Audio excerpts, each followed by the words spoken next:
이제 일본이 우리보다 한 20-30년 먼저 그 길을 겪었기 때문에 우리는 거기서 이제 반면교사, 정면교사 배울 점들이 굉장히 많이 있는 거죠. 그렇죠. 1989년이 어떤 해였냐면 네. 일본의 최전성기였어요. 전 세계에서 가장 잘 사는 부자 나라가 됐는데 출산율이 유례 없이 떨어진다? 이거는 굉장히 심각한, 우리가 모르는 뭔가가 있다라고 당시 이제 일본 사회에서는 인식하기 시작을 했고요. 그게 계기가 돼서 이제 저출산 정책이라는 것들을 만들기 시작을 한 거죠. 보육 정책만 제대로 해주면 여성들이 아이를 낳을 거다. 아주 안이한 생각을 가졌는데 네. 1차 엔젤 플랜이 끝나고 나서 평가를 해보니까 우리가 이제 그런 표현이 있죠. 1층인 줄 알았는데 지하실이 있더라. 야, 이거 이래가지고는 안 되겠다. 뭔가 특단의 조치가 필요하다. 그래서 이제 신 엔젤 플랜이라는 걸 다시 만듭니다. 야, 보육만 가지고는 해결되는 게 아니고 고용 문제도 해결돼야 되고, 왜냐면 엄마 아빠가 직장이 있어야 아이를 낳을 테니까요. 그래서 6개 부처가 머리를 맞대고 다시 만든 게 신 엔젤 플랜입니다. 그런데 떨어지는 저출산을 막을 수가 없는 거예요. 일본은 30년 동안 저출산 정책 실험을 한 다음에 깨달음을 얻었습니다. 아, 이게 저출산 정책이라는 게 정말 어렵구나. 우리가 저출산 고령화 이렇게 얘기하잖아요. 근데 이 저출산 고령화를 붙이면 해결이 안 돼요. 아유, 이게 연금 재정이 고갈되니까 아이를 좀 낳아주세요. 아, 이거 의료보험이 위험하니까 아이를 좀 낳읍시다. 노동력이 부족하니까 아이를 낳아야 됩니다. 누가 낳겠습니까? 그러니까 더 안 낳으려고 하죠. 일본에 그 생애 미혼율이라는 통계가 있거든요. 만 50세가 될 때까지 한 번도 결혼을 하지 않는 사람의 숫자 퍼센테이지예요. 일본이요, 지금 남성은 26.6%, 여성은 17.8%.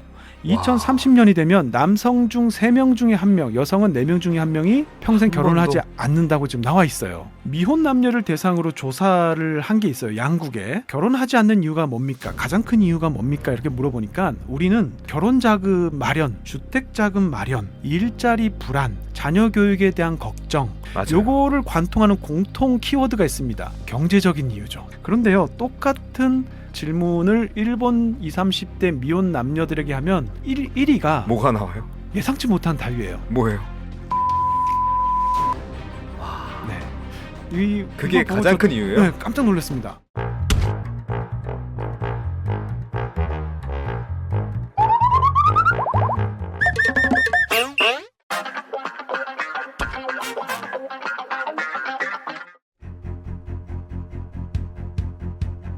자, 국제1회 매거진 B 연속대담 2024 인구론 두 번째 시간 함께합니다.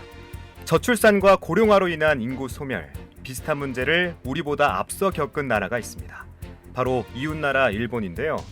2010년 1억 2,800만 명을 기록한 일본 총 인구는 줄곧 감소해 2022년 1억 2,400만 명을 기록합니다. 12년 사이에 약 400만 명이 사라진 거죠. 특히 지난해 일본 인구는 약 60만 명이 줄어서 13년 연속 감소세를 기록했는데요. 하지만 일본의 작년 합계 출산율은 1.2명, 역대 최저라에도 우리보다 한참을 앞서 있습니다. 한때 1.45명까지 회복한 적도 있죠. 반등과 정체, 감소를 오가며 인구 위기를 맞은 일본에선 어떤 일들이 일어나고 있는지 30년 고군분투한 일본의 저출산 대책은 우리의 처방전이 될 수 있을지 하나하나 짚어보죠.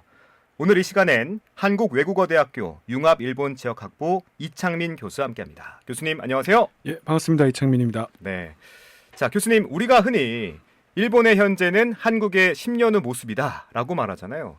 급감하는 혼인율과 출산율, 고령화와 고립 은둔 청년 문제, 또 빈집 문제까지 한국도 일본의 길을 그대로 따라가고 있다, 이렇게 봐도 될까요?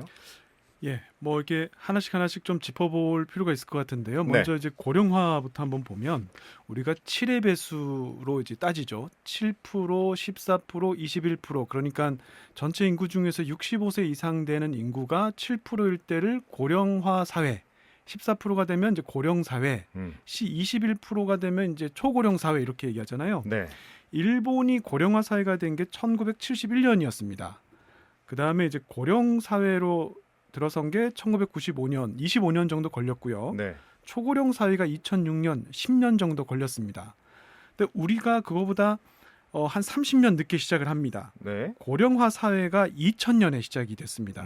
일본이 1971년이었으니까 한 30년 늦었죠. 그러네요. 고령 사회는 일본보다 점점 좀 빨라지는데 2018년에 고령 사회로 들어서고 2025년 초고령 사회로 들어섭니다. 와. 그러니까 처음 시작할 때는 일본하고 간격이 한 30년 있었는데 지금 한 20년으로 좁혀졌고요.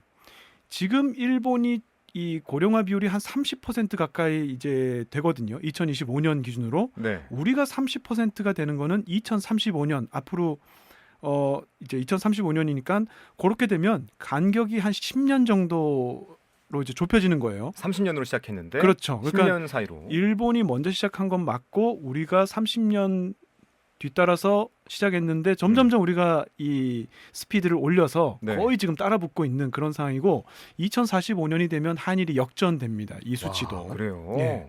지금 이제 고령화 같은 경우는 이렇고요. 합계 출산율을 보면 우리가 인구가 안정적으로 유지되는 합계 출산율을 2.1 정도라고 하죠. 대충 뭐 한 2명 정도를 낳으면 인구가 줄지 않고 그대로 유지된다 이렇게 보는데 일본이 이 2가 깨진 게 1961년입니다. 생각보다 굉장히 그러네요. 빨리 왔습니다. 1961년에 1.96명이었는데 그 이후에 70년대 살짝 올랐다가 요건 뭐 나중에 설명드리겠습니다만 2차 베이비붐 세대가 71년생부터 74년생까지거든요. 그래서 그때 일시적으로 약간 올랐다가 다시 이제 2 이하로 떨어져서 지금 이제 말씀하신 것처럼 1.2까지 쭉 떨어지고 있고요. 우리는 이제 1984년에 2 이하로 떨어졌죠. 그러니까 일본보다 이것도 한 20여 년 늦게 이렇게 와서 지금은 사실 우리가 역전을 해가지고 저희는 뭐 일본보다 더 합계 출산율 낮고요. 이 은둔형 외톨이 문제 이거는 뭐 그야말로 한국이 일본을 쫓아가고 있는 걸 제대로 보여주는 어떤 상징적인 건데요. 네. 우리나라에 지금 은둔형 외톨이가 한 24만 명 있다라는 통계가 얼마 전에 나왔습니다. 근데 그동안 사실 우리나라에는 이 통계가 없었던 게 은둔형 외톨이의 정의가 뭔지 명확하지 않았어요. 근데 일본은 1991년에 정확하게 이 정의를 내리고 있습니다. 네. 은둔형 외톨이, 그러니까 히키코모리라고 하죠. 크게 4종류 범주가 있는데요.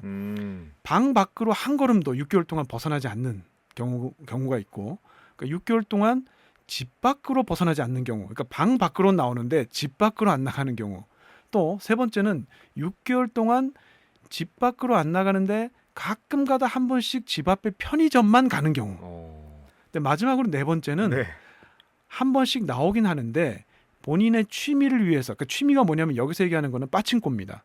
빠칭코, 일본은 빠칭코가 많으니까요. 네. 그 정도만 가는 경우까지 해서 이거를 은둔형 외톨이라고 하는데 지금 현재 일본의 통계를 보면 150만 명 되는 걸로 나와 있습니다.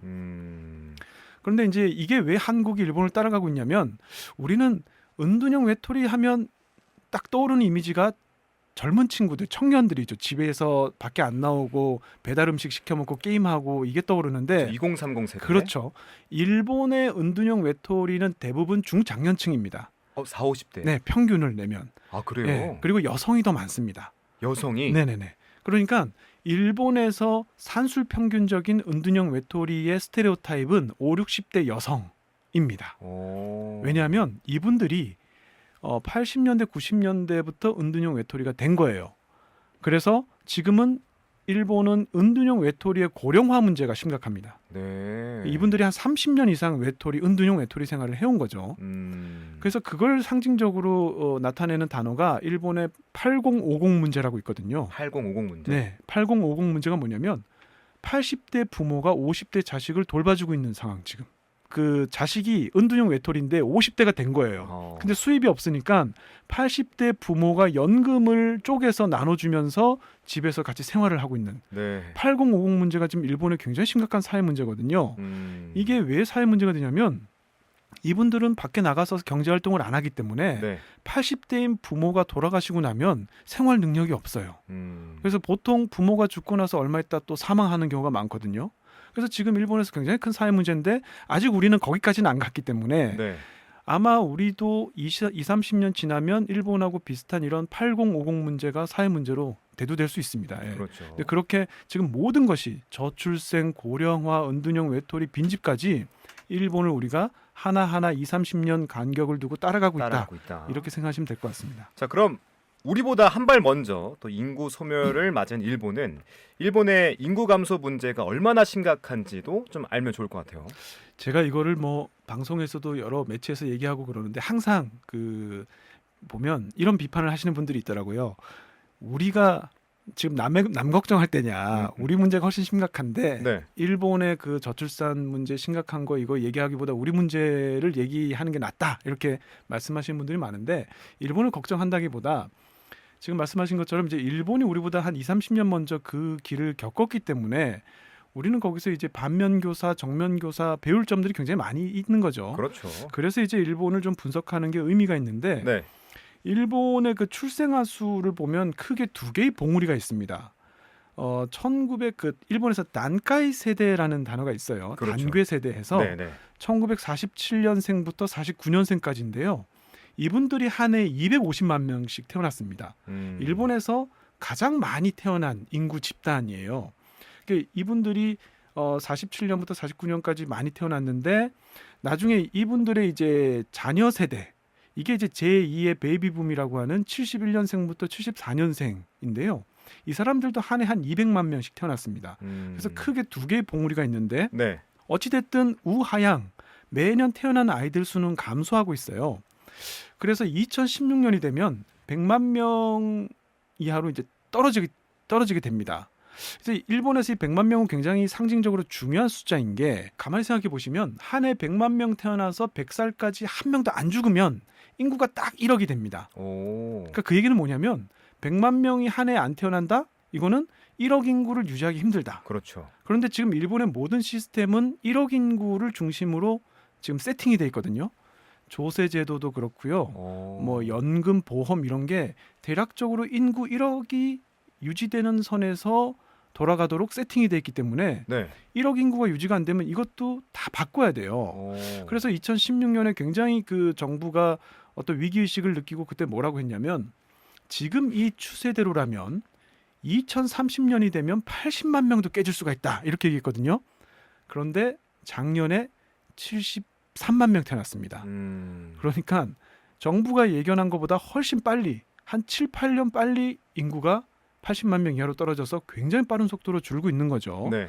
그래서 지금 매년 태어나는 출생아 수는 일본 정부의 예상을 뛰어넘을 속도로 빠른 속도로 줄고 있고 합계 출산율도 마찬가지입니다. 일본이 이 합계 출산율의 위기를 처음 느낀 게 언제였냐면 네. 1989년이었습니다. 1989년. 네네. 89년에 이제 1.57 쇼크라고 합계 출산율이 1.57까지 떨어진 거죠.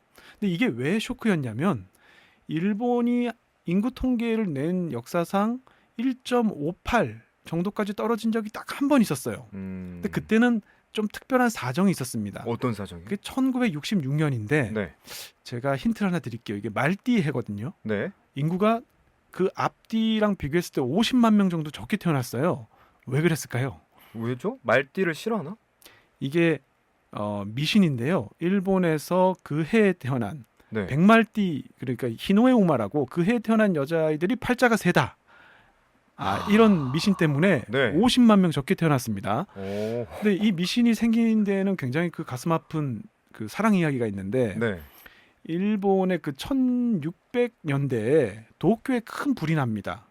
도쿄에 큰 불이 났는데 그때 이제 그 야채 가게를 하던 이 야호야 오시치라는 여자아이 집도 홀랑 다 탔어요.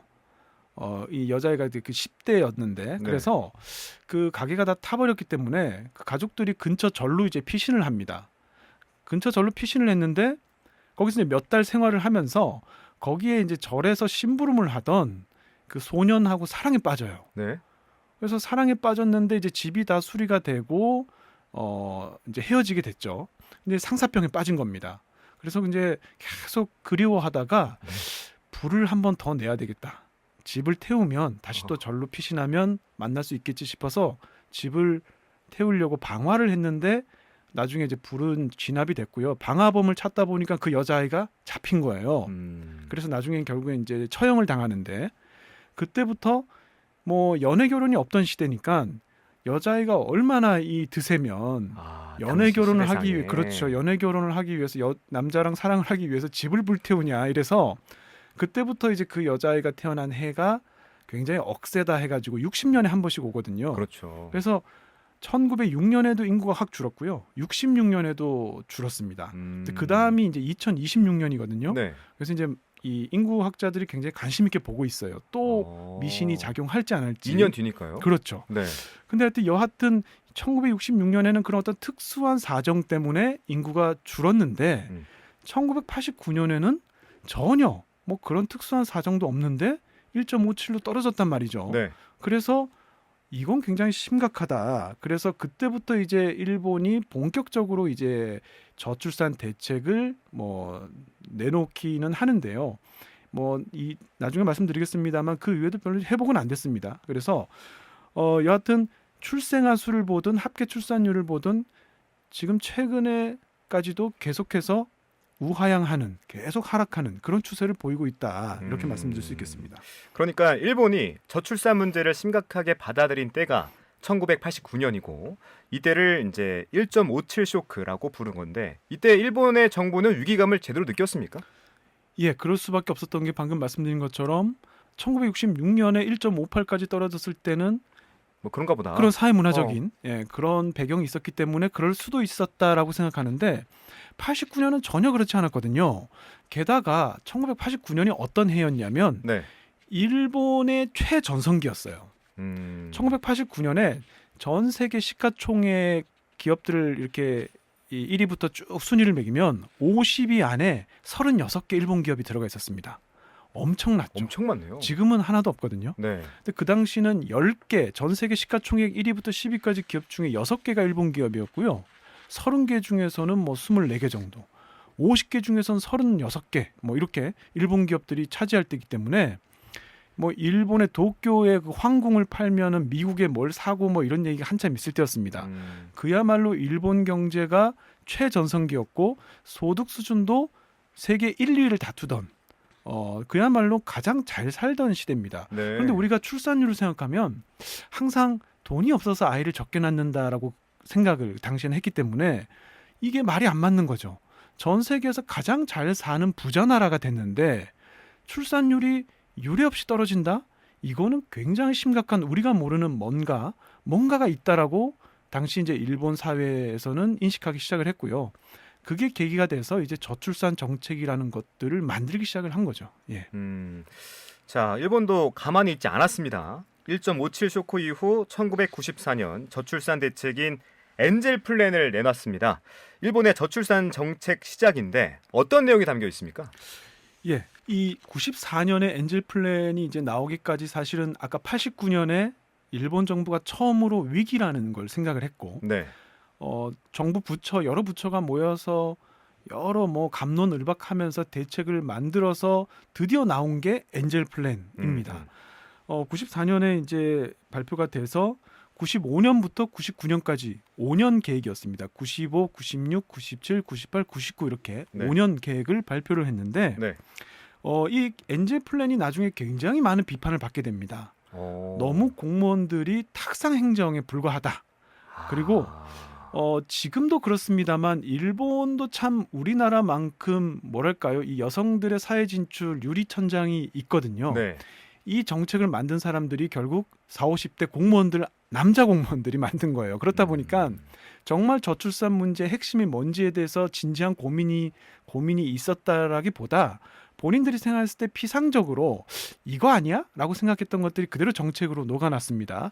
그래서 후생성, 문부성, 노동성, 건설성 이렇게 4개 부처가 참여를 했는데 논의를 하다 보니까 야 이거는 뭐 후생성 일이네. 결국에 여성들이 아이를 안 낳는 이유는 보육을 안 도와줘서 그런 거 아니야. 그러니까 긴급 보육 대책을 제대로 세우면 아이를 많이 낳을 거다라고 해가지고 첫 번째 엔젤 플랜은 대부분 보육 정책이었습니다. 네. 그래서 보육 정책만 제대로 해주면 여성들이 아이를 낳을 거다. 낳을 거다. 아주 안이한 생각을 가졌는데 네. 1차 엔젤 플랜이 끝나고 나서 평가를 해보니까 우리가 이제 그런 표현이 있죠. 1층인 줄 알았는데 지하실이 있더라. 1.58, 1.57은 굉장히 좋은 수치였어요.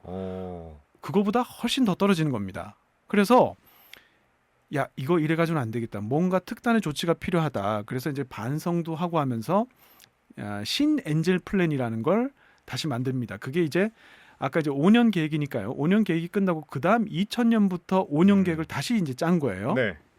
그렇게 해서 신엔젤 플랜은 여기 4개 부처에다가 보니까 야, 보육만 가지고는 해결되는 게 아니고 고용 문제도 해결돼야 되고, 왜냐면 엄마 아빠가 직장이 있어야 아이를 낳을 테니까요. 그다음에 모자 보건, 엄마와 아이의 건강이나 이런 것들도 좀 신경을 써줘야 육아 문제를 좀 도움을 줘야 된다, 이런 것도 있었고, 그다음에 뭐 부모 상담, 교육비 이런 것들 종합적으로 고려해야 된다는 생각을 그때부터 하기 시작한 겁니다. 그래서 4개 부처에다가 대장성, 자치성 해서 6개 부처가 머리를 맞대고 다시 만든 게 2000년부터 5년 동안 계획한 신엔젤 플랜입니다. 네. 그런데 그래도 떨어지는 저출산을 막을 수가 없는 거예요. 그래서 2003년에 아예 법을 만들었습니다. 네. 저출산 사회 대책 기본법이라는 걸 만들고요. 2004년에 그 법에 기반해서 저출산 사회 대책 대강이라고 하는, 말하자면 이제 본격적인 어떤 정부의 방향성을 설정을 한 거죠, 법과. 지금 일본의 저출산 대책은, 모든 저출산 대책은 이 2003년 4년에 만든 법과 대강에 기반해서 지금도 만들어지고 있고요. 아까 94년에 만든 엔젤 플랜, 그러니까 95년부터 5년 동안 했다 그랬잖아요. 네. 5년, 5년, 5년씩 해서 지금 6차까지 했습니다. 그러니까 5 곱하기 6은 30년. 2024년까지 해서 6차를 한 겁니다. 그러니까 네. 30년을 했는데 이 6차까지 오면서 대체적인 이제 정책들을 정리를 해보면 크게 뭐 한 3가지 정도 있습니다. 우리가 이제 다 아는 거예요. 우리나라에서도 지금 많이 하고 있고, 일단은 일본이나 한국이나 혼외자를 인정하지 않죠. 그렇죠. 네, 결혼을 해서 그 사이에 태어난 아이들을 인정하기 때문에 네. 결국에는 결혼을 해야 아이를 낳게 되는 거기 때문에 만혼, 비혼 이런 걸 줄여야 된다. 늦게 결혼하고 결혼 안 하는 걸 줄여야 된다라고 해서 만혼, 비혼 감소를 위한 결혼 지원. 뭐 구체적으로는 젊은 사람들이 걱정하는 거 고용, 직장, 뭐 주거 이런 것들이니까 이런 것들을 어떻게 도와줄까, 이런 정책이 크게 하나가 있고요. 또 하나가 출산 육아하는 데 있어서 돈이 많이 드니까 요거 네. 경제적으로 지원해줘야 되겠다. 그래서 뭐 아이들 수당이나 뭐 출산 수당이나 이런 것들 주는 거, 그게 하나 있고요. 그 다음에 직장 다니면서 애를 키울 수 있으려면 결국은 일과 육아의 양립이 중요하겠다. 이거 이제 우리나라에도 요즘에 이슈가 많이 되고 있습니다만, 남성들이 어떻게 육아휴직 쓸 수 있나, 이런 거 이제 일본이 고민해 왔는데, 어쨌든 이렇게 세 방향에서 30년 동안 이렇게 고민을 일단은 해 왔습니다. 네. 예. 그러면 30년 동안 진행된 이 일본 출산 정책 성공했다고 볼 수 있을까요? 어떻습니까? 지금? 한마디로 실패했다. 이게 결론입니다. 실패했어요? 그래서, 네네네. 음. 이거는 이제 조금 풀어서 설명을 해드리면, 뭘 보고 그럼 실패했다라고 이렇게 단정할 수 있느냐. 그러니까요. 그렇죠. 일본에서 최근에 지자체 중에서 출산율이 제일 높은 지자체를 샅샅이 뒤졌어요. 어디가 네. 1등인가? 1등이 있었습니다. 어디예요? 오카야마현의 나기초라는 마을이었습니다. 나기초마. 나기초 마을에는 출산율이 2.95입니다. 그러니까 3명 가까이 낳는 거예요. 왜 이렇게 높아요, 여기는? 엄청나게 높죠. 그래서 일본의 모든 지자체 중에서 1등을 차지해서, 지금은 이제 이시바 총리로 바뀌었습니다만은 바뀌기 전인 키시다 총리가 네. 이 마을을 직접 방문해서 언론에 엄청나게 취재 경쟁도 일어나고, 뭐 한국에도 소개가 됐고요. 네. 뭐 유튜브 찾아보시면 나기초 치시면 엄청나게 영상이 많이 뜰 거예요. 이 마을은 어떻게 성공했나.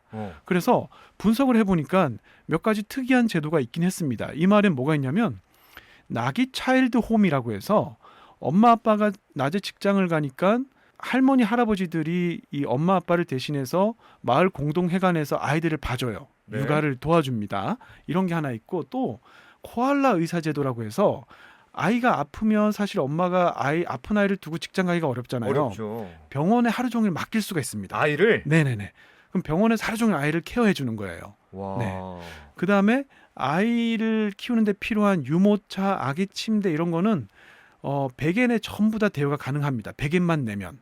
100엔만 100엔, 그러니까 1,000원 정도면 대여가 가능합니다. 할수 있다고요? 네네네. 이거 외에도 뭐 아이들 의료보험, 병원비 다 무료고요. 교육비도 다 무료고, 뭐 이런 것들 다 하는데, 근데요, 일본은 이런 비슷한 것들을 하는 지자체가 굉장히 많습니다. 네. 저희도 뭐 경쟁적으로 하고 있잖아요. 네. 그래서 이게 과연 아이를 많이 낳는 거랑 연결이 될까? 좀 의구심이 들었죠. 네. 그래서 제가 이렇게 보니까 2.95 가장 합계 출산율이 높았을 때가 2019년이에요. 이때 이 마을의 아이가 52명이 태어났습니다. 52명이 태어났어요. 그런데 2002년에도 52명이 태어났습니다. 그런데 이때는 합계 출산율이 1.83이에요. 똑같이 52명이 태어났는데 어쩔 때는 2.95고 어쩔 때는 1.83 이상하잖아요. 합계 출산율이라고 하는 것은 분수죠. 네. 분모가 있고 분자가 있잖아요. 분자는 그 태어난 아이들 숫자인데 분모가 문제입니다. 분모가 뭐냐면 가임기 여성의 숫자의 합이에요. 그렇죠. 15세부터 49세까지 여성의 합이다 보니까 분자가 그대로라도 분모가 들쭉날쭉하면 합계 출산율이 올랐다 내렸다 하는 겁니다. 쉬운 예로 우리나라에서 합계 출산율이 제일 낮은 데가 어딘지 아시죠? 그 지자체 중에서 바로 서울입니다. 네. 0.5밖에 안 되죠. 0.5. 그런데 태어나는 아이가 적어서 그런 게 아니에요. 태어나는 아이는 경기도 다음으로 두 번째로 많습니다. 그렇게 많은데도 불구하고 합계 출산율이 낮은 이유는 분모가 너무 크니까. 그렇죠. 가임기 여성이 많다는 많습니다. 거죠. 예, 그래서 그렇습니다. 그러니까 그걸 보니까 이게 성공이 아닌 거예요. 심지어 그 나기초는 육상 자위대가 주둔하고 있습니다. 네. 그러니까 젊은 부부들이 많이 사는 곳이죠. 그러니까 결국에는 이게 나기초의 사람들이 뭔가 나기초에서 특별한 어떤 정책을 써서 출산율이 올랐다고 볼 수가 없는 거죠. 일본이 아까 2005년에 합계 출산율이 1.26 정도까지 떨어졌어요. 그러고 나서 오르기 시작했거든요. 2015년에 1.45까지 10년 동안 오릅니다. 그래서 많은 사람들이 일본은 성공했다. 일본의 반등의 이유를 찾아라. 연구도 많이 했습니다. 그런데 사실 여기에도 마법이 있습니다. 방금 말씀드린 합계 출산율. 분자는 태어난 아이는 매년 감소했습니다. 그러니까요. 네. 그런데 왜 올랐냐? 분모가 줄어들어서. 줄어들었기 때문에. 네네네. 그러니까 결과적으로 일본의 합계 출산율은 들쭉날쭉 오르기도 하고 내리기도 했지만 중요한 출생아 수는 한 번도 오른 적이 없다. 아까 말씀드린 것처럼 100만 명도 깨지고 이제는 77만 명, 73만 명 됐거든요. 곧 60만 명 선으로 내려간다는 얘기가 있어요. 60만 명 선은요. 제가 태어났을 때 저랑 같은 동세대가 한 80만, 90만 될 텐데 우리나라의 이 인구보다도 훨씬 적은 거죠. 우리는 지금 30만이니까 네. 30만도 안 태어나니까 사실 더 심각합니다만 그러니까 중요한 거는 출생아 수가 늘어났나를 봐야 되는데 일본의 30년 동안은 출생아 수가 는 적이 없이 계속 감소했기 때문에 정책은 모두 실패했다. 이렇게 봐야 될 것 같습니다. 다만 네. 그렇다 그래서 우리가 그럼 일본에서 배울 게 전혀 없느냐? 그건 아닌 것 같아요. 지금부터가 중요한데요. 일본은 30년 동안 저출산 정책 실험을 한 다음에 깨달음을 얻었습니다. 어떤 깨달음이요? 이게 저출산 정책이라는 게 정말 어렵구나. 결국에는 곰곰이 생각해 보면 우리가 저출산 고령화 이렇게 얘기하잖아요. 근데 이 저출산 고령화를 붙이면 해결이 안 돼요. 가만히 생각해 보면 이게 연금 재정이 고갈되니까 아이를 좀 낳아주세요. 이거 의료보험이 위험하니까 아이를 좀 낳읍시다. 노동력이 부족하니까 아이를 낳아야 됩니다. 누가 낳겠습니까? 그러니까 더 안 낳으려고 하죠. 말이 안 되는 거죠. 네네. 저출산은 그렇게 해서 해결할 수 있는 문제가 아니에요. 저출산은 아이들의 복지나 모자 보건, 아이들 인권 차원에서 접근해야 되는 거지. 노동력이 부족하니까 우리의 연금 재정이 고갈되니까 정부 부채 문제가 심각하니까 아이를 낳아서 해결해야 된다. 이거는 문제를 푸는 방식이 아닌 거죠. 네. 일본에선 그걸 깨달았습니다. 그래서 저출산과 고령화를 분리했습니다. 지금 2023년 일본은 어린이 가정청이라는 정부 부처를 새로 만들었어요. 네. 이 어린이 가정청이 저출산 문제를 전담합니다. 여기에서는요. 노동력 재생산이라든지 노동력 부족 이런 건 고민하지 않아요. 오로지 아이들의 복지 차원, 모자 보건 차원에서 저출산 문제를 어떻게 해결할까를 고민하는 부서고요. 고령화 문제는 후생 노동성에서 고민하죠. 여기는 이제 어떻게 하면 줄어드는 인구 속에서 줄어드는 속도를 늦추면서 이 생산성을 유지할 수 있을까를 고민하는 겁니다. 그래서 지금 고령화 문제는 일본이 연착륙 정책으로 풀려고 하고 있어요. 연착륙은 뭐냐면 인구가 줄어드는 것 자체를 이제는 부인할 수 없습니다. 네. 이걸 막으려 해서는 안 되고 줄어드는 속도를 어떻게 하면 조금이라도 늦출 수 있을까? 또 한 가지는 모든 사람이 일을 하는 게 아니거든요. 그러니까 노동력 인구도 있고 비노동력 인구도 있습니다. 예를 들면 전업주부들, 네. 그다음에 은퇴하신 고령자분들. 일본에서는 이 두 그룹을 다시 노동시장으로 끌어들이고 있어요. 그래서 일본은 지금 사실상 정년이 70세거든요. 거의 모든 기업에서 70세까지 일을 합니다. 그다음에 일본이 대표적으로 여성의 경력 단절이 굉장히 심한 나라였습니다. 그래서 M자 커브라고 여성의 사회 진출, 이 노동시장 진출을 보면 한 25세 정도까지는 진출했다가 20대 후반부터 30대까지 결혼, 임신, 출산, 육아로 줄어들었다가 나중에 아이 좀 키우고 나서 다시 이제 비정규직 노동시장으로 들어오거든요. 그런데 최근 10년 동안에 이 M자 커브에 움푹 들어간 부분이 펴졌어요. 일본의 지금 30대, 40대, 50대 여성의 노동시장 참여율은 미국보다 높습니다. 그래요. 네, 최근 10년 사이에 엄청나게 많이 올라갔고요. 일본의 웬만한 가정은 대부분 다 맞벌이입니다. 네. 남성은 정규직 노동자지만 여성은 비정규직의 파트타임 잡을 하면서 대부분 맞벌이를 하는 가정이 대부분이고요.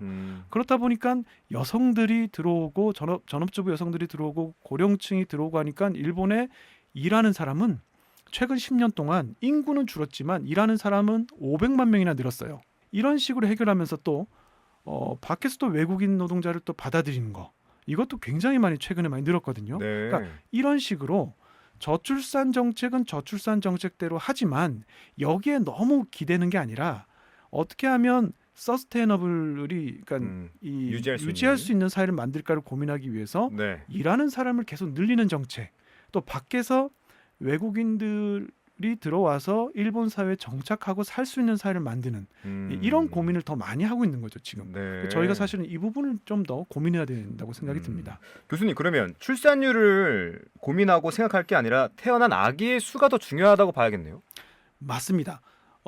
출산율 자체는 뭐 비율이기 때문에 네. 특정 시대에 태어났던 여성, 그러니까 49세에서 50세 넘어가는 그 순간에 몇 명이 이동하느냐에 따라서 사실은 합계 출산율은 움직일 수 있는 거거든요. 그러니까요. 그러니까 매년 태어나는 아이들 출생아 수가 어느 정도 안정적으로 유지가 되느냐가 중요한데 일본도 그렇고 저희도 그렇고 단조 감소죠. 계속 우하향하기 때문에 이 부분이 굉장히 심각한 문제죠. 예. 자, 한국과 일본 양국에서 저출산은 심각한 문제가 맞습니다. 그럼 한국과 일본의 출산율 하락의 원인, 공통점과 차이점이 있습니까? 둘 다 이제 선진국이죠. 네. 그래서 한국, 일본뿐만이 아니고 선진국 전체를 이 아우르는 공통된 특징들이 관찰이 됩니다. 일단 OECD 국가들 중에서 인구를 유지할 수 있는 2가 넘는 나라는 딱 한 나라 빼고 없어요. 어느 나라예요? 이스라엘입니다. 이스라엘. 이스라엘만 2.9입니다. 그러니까 3명 가까이 됩니다. 굉장히 놀랍죠. 네. 이스라엘은 그 하레디라고 정통 유대교 종파가 있어요. 여기서 평균 6명을 낳습니다. 그래서 평균이 올라갑니다. 와. 네. 그래서 그런 약간 종교적인 특수한 상황이 있는 이스라엘 빼놓고 나머지 나라는 2가 안 되고요. 1.5가 넘는 나라도 지금 많지 않습니다. 웬만한 선진국들은 다 1.5 이하고요. 선진국뿐만이 아니고 뭐 개도국도 그렇고요. 북한도 지금 저출산 문제가 심각합니다. 북한이 지금 1.8이거든요. 네. 작년에 그러니까 2023년에 그 김정은이 제 뭐 5차 어머니 대회 뭐 이런 걸 했어요. 눈물을 흘렸던. 네. 네. 어머니 대회 주요 주제 중에 하나가 뭐냐면 저출산 해결입니다. 어머니들이 애국심을 가지고 아이를 낳아야 된다. 근데 그 정도로 뭐 선진국, 개도국 할 것 없이 저출산 문제 굉장히 심각한데 이 선진국들의 저출산의 어떤 이유를 뽑아보면 공통적인 게 네. 일단은 미혼이 많고 미혼. 만혼이 증가하고 늦게 결혼하고 결국에는 이렇게 하면 나이가 올라가고 초산 나이가 올라가게 되죠. 그렇죠. 그러면 아이를 많이 낳고 싶어도 사실 생물학적인 이유로 낳을 수가 없는 상황이 되는데 네. 지금 일본은 초산 연령이 31세입니다. 31세. 네, 근데 저희가 더 높아요. 저희는 34세 가까이 되거든요. 오. 그러니까 일본이 우리보다 그래도 조금 사정이 낮지만 어쨌든 20대 아이를 낳는 사람은 지금 거의 없어졌다 이렇게 보면 되고요. 또 일본은 결혼을 안 하는 비혼이 많습니다. 일본의 그 생애 미혼율이라는 통계가 있거든요. 이게 뭐냐면 만 50세가 될 때까지 한 번도 결혼을 하지 않는 사람의 숫자 퍼센테이지예요. 몇 퍼센트 된다고 생각하세요? 뭐 10은 안 넘을 것 같은데. 일본이요. 지금 남성은 26.6%. 그럼 4명 중 1명이잖아요. 그렇죠. 평생 결혼 안 합니다. 여성은 17.8%. 2030년이 되면 남성 중 3명 중에 1명, 여성은 4명 중에 1명이 평생 한 결혼을 하지 번도? 않는다고 지금 나와 있어요. 네. 굉장히 지금 이 수치가 높죠. 그다음에 두 번째 이유는 여성의 사회적 진출이 늘어나면서 인식 변화입니다. 이건 뭐 예상 가능하지만 결혼이 이제 필수가 아니게 되고 뭐 결혼이 필수가 아닌데 출산은 더더욱 그렇죠. 그렇죠. 예, 필수가 아니기 때문에 아이를 안 낳고 그냥 사는 부부들이 선진국 어딜 가도 너무나 많아졌고 세 번째는 역시 경제적 부담입니다. 일본 같은 경우는 이제 잃어버린 20년, 뭐 30년 이러면서 굉장히 장기에 걸쳐서 어떤 이 소득 안정이 안 되는 이런 불안을 겪었고요.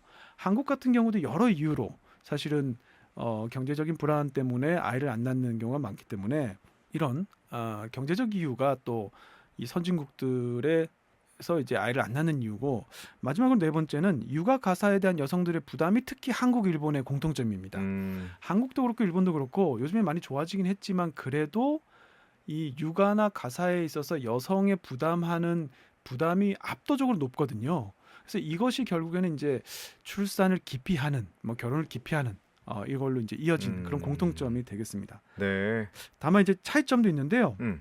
차이점이 재밌습니다. 어떤 차이점이세요? 한국과 일본의 이 저출산에 대해서 이 차이점은 한국은행이 작년에 이 초저출산 및 초고령 사회 원인 분석이라는 보고서를 내놨는데 네. 거기에 원인이 이렇게 써 있어요. 청년들이 느끼는 높은 경쟁 압력, 경쟁 압력. 예, 불안 이렇게 돼 있는데요. 일단 뭐 저희 떠오르는 게 한국은 입시 경쟁, 취업 경쟁, 주택 마련, 자녀 교육 이게 모든 것이 뭐 경쟁이잖아요. 맞습니다. 근데 이 부분에 있어서 일본은 한국만큼은 아닙니다. 왜냐하면 왜요? 입시 경쟁을 제가 한번 보니까 네. 우리 저 스카이 캐슬이라는 드라마 있었죠. 있었죠. 굉장히 인기가 있었잖아요. 네네. 그게 인기가 너무 있어서 일본에서 그거를 리메이크해서 지금 방송하고 있어요. 지금 하고 있습니다. 그런데 제가 일본 가서 그걸 봤는데 재밌는 걸 하나 발견했습니다. 우리는 스카이 캐슬이 대입이었잖아요. 네. 일본은 고입이에요. 고등학교요? 네. 그래서 왜 그렇지 하고 찾아보니까 처음에는 이걸 가져가서 똑같이 만들려고 했는데 네. 아무리 봐도 이게 정서적으로 사람들이 공감하지 못한다는 거예요. 왜냐하면 일본은 대입이 우리처럼 그렇게 심각하지 않거든요. 경쟁이 치열하지 않다 보니 그럼 고등학교가 심각하다는 거예요? 차라리 더. 아, 그래요? 네, 무슨 말이냐면 예. 일본은 유치원부터 입시가 있습니다. 네. 유치원 입시, 초등학교 입시, 고등학교 입시가 다 있어요. 그래서 초등학교 입시, 중학교 입시, 고등학교 입시, 특히 중고등학교 입시가 굉장히 치열합니다. 아, 그래요? 그런데 그렇게 치열한 입시를 치르고 나면 대학 입시는 차라리 그 정도는 또 아니에요. 이미 어느 정도 결론이 다 나 있어요. 내가 어느 대학까지 가겠다라는 게. 아, 그래요? 그런데 지금 말씀드린 초등학교 입시, 중학교 입시, 고등학교 입시, 대학 입시는 네. 일부 사람들이 일본에서 합니다. 그러니까 우리처럼 전 국민이 입시에 매달리는 모습은 없어요. 그렇다 보니까 뭐 우리나라에 있는 그런 대치동 문화라든지 네네. 뭐 노량진이라든지 그런 곳이 일본에서는 존재하지 않습니다. 그러니까 입시가 있긴 있으나 입시를 치르는 사람들이 소수의 어떤 사람들이 있고 대부분의 그 사람들은 뭐 입시와는 사실은 거리가 먼 이런 생활을 하고 있고 그래서 이제 입시 경쟁에서 오는 스트레스가 우리보다는 좀 덜하고요. 그렇구나. 취업 경쟁도 우리보다 좀 덜합니다. 왜냐하면 일본이 지금 유효 구인 배율이 1.3입니다. 유효 구인 배율이 뭐냐면 취업자, 그 구직자 한 명당 일자리 개수예요. 이게 1.3개니까 넘네요. 넘칩니다. 일손부족이에요. 일본에서 지금 대학생들의 직장 내정률, 그러니까 취업할 회사가 결정된 학생이 98%가 넘어갑니다. 아, 그래요? 예, 이미 대학교 3학년 2학기 때 대부분 결정이 돼버려요. 와, 신기한 나라네. 네, 그러니까 취업이 안 돼서 고민하는 거 자체가 없어요. 예, 원하는 직장에 가지 못한 고민이 있을지 모르지만 네. 일을 못해서 뭐 취업할 곳이 없어서 고민하는 거는 없습니다. 그렇다 보니까 취업에서 오는 스트레스, 경쟁 이런 거는 사실은 지금은 없습니다. 그리고 주택 마련도 우리보다는 훨씬 좀 쉬운 게 일본은 주택 론을 받기가 굉장히 쉽습니다. 그러니까 명확한 직장이 있으면 대부분 론을 쉽게 받을 수 있어요. 30년 론을 받을 수 있고 요즘 최근에 이자율이 조금 오르긴 했지만 저희보다 훨씬 쌉니다. 0.9% 뭐 1.5% 이율이 이러니까 부담이 훨씬 덜하죠. 네. 그래서 이런 것들 모든 걸 감안해 보면 우리가 겪는 뭐 입시에서 오는 입시 경쟁, 취업 경쟁, 주택 마련 이런 것들이 일본 청년들은 훨씬 좀 부담이 덜하다. 이건 뭐 엄연한 사실인 것 같아요. 예. 살짝 부럽기도 하거든요. 뭐 맞습니다. 이런 경쟁이 네. 많이 없다는 거는 종합해서 얘기해 보면 우리나라 젊은이들은 뭐 결혼을 안 하는 것 같고 네네네. 일본은 우리보다 경쟁이 좀 떨어지니까 그러니까 경쟁 사회 자체가 네네. 결혼을 못 한다라고 생각할 수 있을 것 같은데 그럼 어떤 구체적인 차이가 있습니까? 지금 말씀하신 표현이 정확합니다. 우리는 결혼을 안 하고 있고요. 네. 일본은 결혼을 못 하는 경우가 있습니다. 이게 무슨 말이냐면 미혼 남녀를 대상으로 조사를 한 게 있어요. 양국에. 네.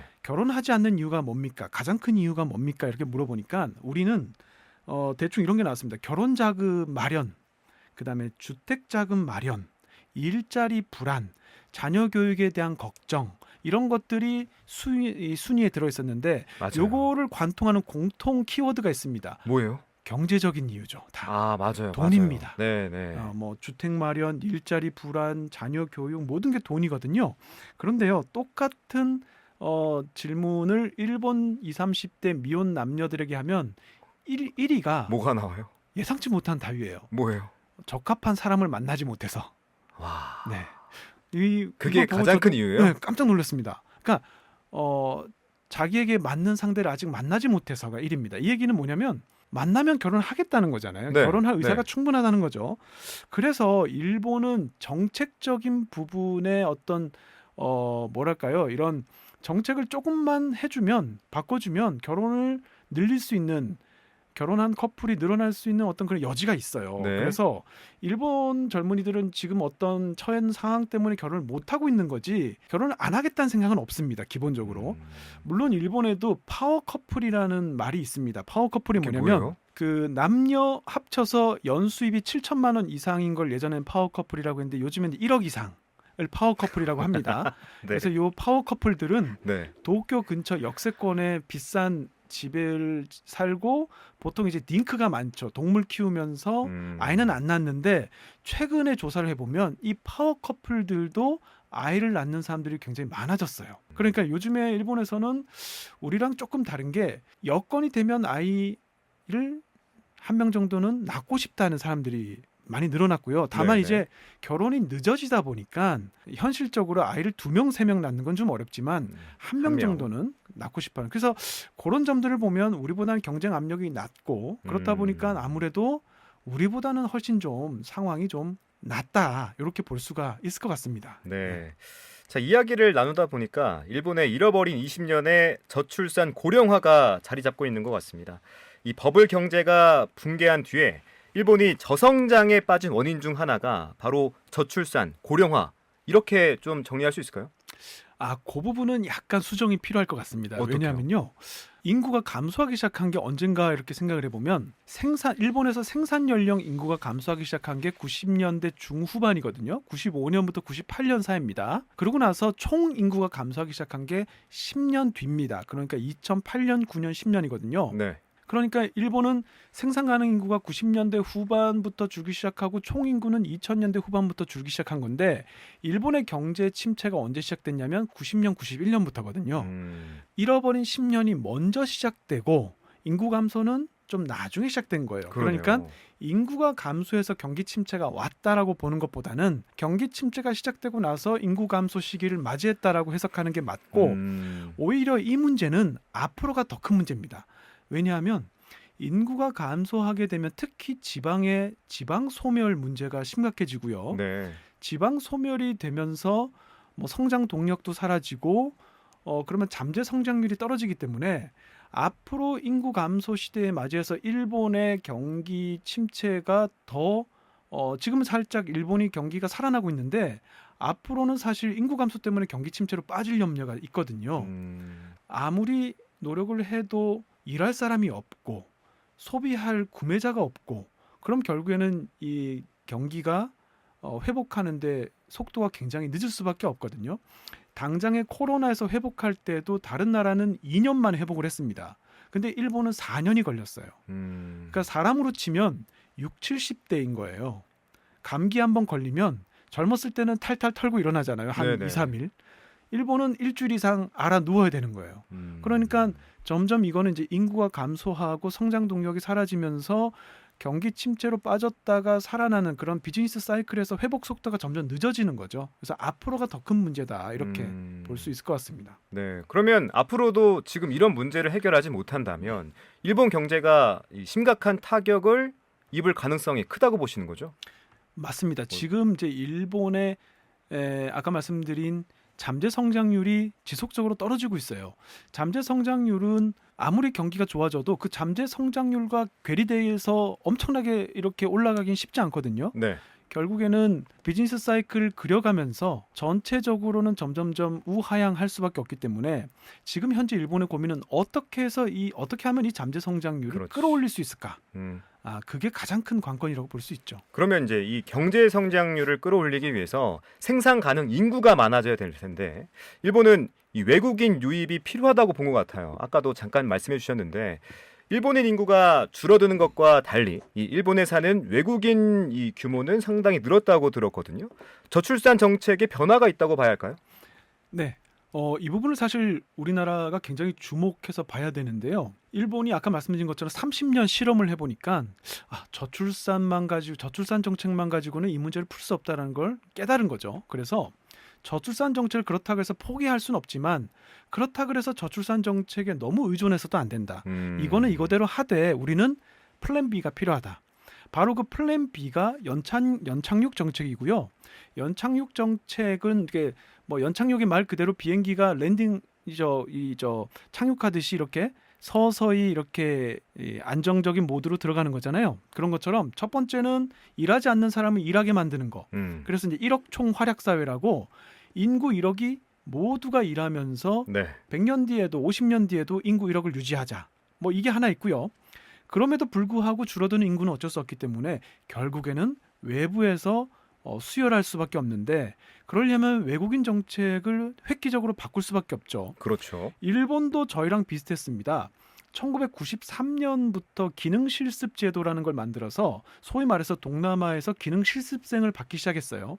이때는 일시적인 일손 부족이 있는 공장이나 이런 데 이제 인력 조달을 위해서 받은 거죠. 그렇게 하고 2000년대까지도 크게 외국인 정책에 대해서는 고민하지 않았습니다. 왜냐하면 일본도 우리나라만큼이나 어떤 외국인에 대한 이런 이민 정책에 대해서 굉장히 배타적이에요. 네. 그래서 2000년대도 고민을 하지 않았는데 이게 언제 바뀌었냐면 2012년경부터 획기적으로 바뀝니다. 그러니까 아베노믹스를 시작하면서 인구 정책의 어떤 획기적인 전환이 된 건데요. 네. 일단 시작을 했던 게 이때부터 외국인 고도 인재 포인트 정책이라는 걸 시작합니다. 어떤 정책이에요? 지금까지 일본에서 외국인은 블루 칼라들만 받았던 거예요. 기능 네. 실습이라든지 뭐 공장에서 일할 제조업에서 일할 사람들만 받았는데 가만 보니까 정말 필요한 거는 외국인 고도 인재, 화이트 칼라가 필요하다는 거죠.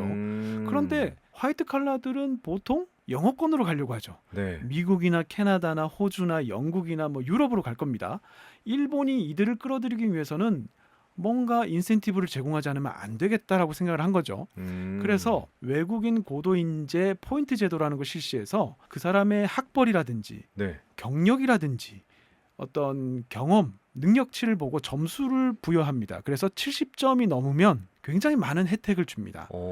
사실상 일본에서 경제 생활을 하고 정착하는데 어려움이 없도록 거의 이민에 준하는 그런 혜택을 주는 거죠. 네. 그렇게 하면서 또 한편으로는 여러 전문 분야 기술자들을 받아들이고 있어요. 2008년에 우리도 좀 최근에 그 필리핀 이모 맞아요. 뭐 이렇게 했는데 일본이 이걸 먼저 시작했습니다. 2008년부터 필리핀에서 간호사를 받기 시작했어요. 개호사, 간호사. 개호가 뭐냐면 이제 우리가 치매 환자나 뭐 알츠하이머 환자 같은 경우에 이제 거동이 불편하니까 도움이 필요하잖아요. 이 도움을 줄 이 사람들을 개호사라고 하는데 2008년에 필리핀에서부터 받기 시작했습니다. 굉장히 반응이 좋았습니다. 할머니 할아버지들이 굉장히 좋아해서 네. 2009년에는 인도네시아, 2008년에 인도네시아, 2009년 필리핀, 그다음에 2014년에는 베트남에서 받아서 이 사람들이 지금 굉장히 일본에서 많이 활동을 하고 있는데 일본도 우리만큼 보수적이다 보니까 몇 년 지난 다음에 이분들이 시험을 봐야 돼요. 네. 그래서 시험을 봐서 합격하면 계속 있을 수가 있는데 낮에는 일을 하고 밤에는 공부를 하니까 시험에 합격하기가 너무 어려운 거예요. 네네. 결국에는 간호사는 합격률이 10%밖에 안 되고 개호사는 한 50% 정도 합격률이 안 돼서 일본에서 굉장히 고민을 해서 어떻게 하면 좀 더 여러 전문직의 외국인 노동자가 들어올까를 고민하면서 2019년에 굉장히 획기적인 걸 하나 만듭니다. 특정 기능 1525라는 걸 만드는데 이게 뭐냐면 일본어 못해도 되고요. 가족 동반할 수 있고요. 무한갱신 할 수 있습니다. 그야말로 이민이죠. 그러니까 특정 기능 2호로 만약에 들어가면 일본어를 못해도 되고 가족을 동반해서 입국해서 살아도 되고 살면서 비자를 계속 갱신해 주기 때문에 영원히 일본에서 정착을 할 수 있는 거죠. 물론 이제 정부가 정한 몇 개 업종이 있습니다. 뭐 숙박업, 건설업, 도매업 뭐 이렇게 있는데 어쨌든 일본에서는 지금 블루 칼라는 물론이고 화이트 칼라, 고도 인재까지도 열심히 받아들이려고 하고 있어서 지금 일본의 재료 자격을 보면 가장 많은 게 결혼 이민이에요. 아직까지는. 그렇지만 두 번째로 많은 게 바로 이 고도 인재입니다. 그래서 이제 저희는 이게 고민을 이 포인트에서 어떤 걸 고민해야 되냐면 네. 일본이 지금 외국인 노동자가 200만 명인데 2040년까지 600만 또는 700만까지 늘린다고 하고 있거든요. 근데 일본에서 지금 고민하고 있는 건 분명히 이 동남아나 뭐 인도나 중앙아시아에서 오는 고도 인재를 둘러싸고 한국과 대만과 일본이 경쟁 관계가 될 거라고 생각하고 있어요. 그래서 어떻게 하면 이들과 경쟁해서 조금 더 빨리 많이 이 외국인 고도 인재를 확보할까를 고민하고 있어서 네. 그러려면 뭘 해야 될까 골똘히 지금 생각을 하는데 뭐가 가장 효과적일 것 같으신가요? 지금 고민해 보면 네. 확실히 결혼에 대한 부분이 가장 크지 않을까요? 결혼. 네. 결혼도 그렇습니다만 우리가 가만히 생각해 보면 어릴 때 학교를 그 나라에서 다니면 굉장히 그 나라에 대해서 친숙해지죠. 그렇죠. 친숙해지고 좋아하게 되고 또 일도 거기서 할 가능성이 크잖아요. 그렇죠. 일본이 거기에 착안한 겁니다. 유학생을 엄청나게 늘리고 있습니다. 아, 유학생. 네. 전 세계에서 고등학생, 대학생들을 다 받습니다. 일본의 대학에 진학하도록. 그러면 일본에서 대학을 졸업하면 일본에 있는 기업체에 그대로 정착해서 일본인과 함께 살아갈 수 있는 사회를 지금 다문화 공생사회라고 그걸 만들려고 하고 있어요. 그래서 지금 일본 가보시면 웬만한 기업에 외국인이 엄청나게 많은데 일본어를 굉장히 잘해요. 그래서 물어보면 전부 다 대학부터 일본에서 나온 친구들입니다. 뭐 1, 2년 있던 게 아니라 아니죠. 네. 과거부터 그렇죠. 계속 그러니까 성장해 왔던 거군요. 맞습니다. 그러니까 우리도 지금 사실 전 세계에서 한국 대학으로 유학을 많이 오는데 우리는 나중에 비자갱신이 쉽지 않아요. 그래서 대학을 졸업하고 또 자기 나라로 다 돌아가고 있습니다. 지금. 그래서 우리도 빨리 네. 사실은 일본처럼 좀 고민을 해야 될 때가 왔다 이런 생각이 듭니다. 근데 외국인 노동자들에 대해서 생각을 해보면 좀 사회적 우려들도 많이 뭐 방송에 나오고 또 노출되는 것도 있잖아요. 일본에서는 없었습니까? 맞습니다. 이제 저희가 금방 떠올리는 게 뭐 외국인 범죄자 뭐 또 뭐 이런 좀 또 치안 문제 이런 거 부정적인 것들도 분명히 있으니까. 이미지인데 아마 이 통계를 내보면 사실 그렇게 의미 있는 통계치에서 외국인 노동자가 뭐 범죄율이 더 높다든지 그런 건 없을 겁니다. 다만 이런 건 있습니다. 지금 저희도 그렇습니다만 다문화 가정인 경우에 네. 보통 이제 엄마가 외국인인 경우가 많죠. 그런데 그렇다 보니까 아이들의 학습 결손이 발생하기 쉽습니다. 지금 경상북도나 전라남도 같은 데는 다문화 가정이 굉장히 많아요. 맞아요. 한반의 초등학교 같은 경우에 클래스의 절반 가까이가 다문화 가정인 경우도 굉장히 많거든요. 그런데 대부분 이제 엄마들이 공부를 봐줄 수 없다 보니까 초등학교 때부터 학습 결손이 생기기 시작합니다. 그럼 이 친구들이 나중에 고등학교, 대학 이렇게 진학하게 될 때는 또 대학도 그렇고 제대로 된 직장을 잡기가 힘들 수 있어서 그렇죠. 사실은 이게 우리 사회가 미리미리 대비하고 어떤 대비책을 마련하면 충분히 해결할 수 있는 문제임에도 불구하고 방치해서 나중에 결과적으로 사회 문제가 될 가능성은 있거든요. 그래서 일본 같은 경우에 지금 보면 아이들이 먼저 일본어 교육이죠. 네. 그래서 이제 일본 문화 속에서 녹아 들어가도록 하는 교육을 아직 뭐 부족합니다만 굉장히 그 부분을 신경 써서 이제 하려고 하고 있고 네. 그래서 역시 이제 그 부분의 케어 다문화 가정을 어떻게 케어할 것이냐가 향후 이제 10년, 20년 뒤에 어떤 그런 우리의 고민거리를 좀 줄일 수 있는 중요한 그런 과정이 될 것 같아요. 네. 예. 자, 그러면 외국인 말고 자국 인력으로 이 노동력을 확보하려면 이 노인과 여성을 또 이제 시장과 이제 사회 속으로 불러들여야 되는데 아까 뭐 1억 총 활약상 네, 이런 거 네, 얘기하셨잖아요. 네, 네. 확실히 노인과 여성의 그 사회 진출이 많아졌습니까? 제가 지지난주였는데 회의를 갔는데요. 그 일본의 반도체 연구소에서 일하시는 전문가 한 분하고 이제 이야기를 했는데 그분이 제가 이렇게 얼핏 봐도 연세가 굉장히 많아 보이더라고요. 네. 그래서 제가 여쭤봤습니다. 연세가 어떻게 되시냐고. 그랬더니 내년에 정년이다라고 말씀하시는데 물어보니까 69세더라고요. 정년이 69세예요? 정년 70세라고 하더라고요. 아, 일본은? 네. 그래서 아니 제가 깜짝 놀란 건 정년이 70세일 수는 있는데 69세임에도 불구하고 반도체라는 어떤 최첨단 분야의 일을 하시고 계신다는 게 사실 더 놀라웠는데 네. 일본에서는 지금 건강만 허락한다면 70세까지 일하는 게 대부분의 직장에서 70세까지 일할 수 있고요. 그걸 선택할 수 있습니다. 본인이.